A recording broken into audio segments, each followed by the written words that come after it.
তহঁতক এনে পইচা দিবা লাগে কুকুৰ ধ্বংস কৰিলা ক'ব আহিছা কলিজাটো খং কৰিছা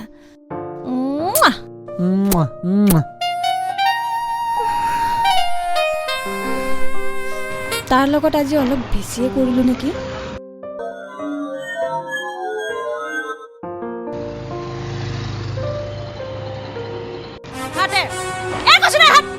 তোৰ দাদাই যে ৰাতি ইমান অপমান কৰিলে আৰু কি আছেনো বিজু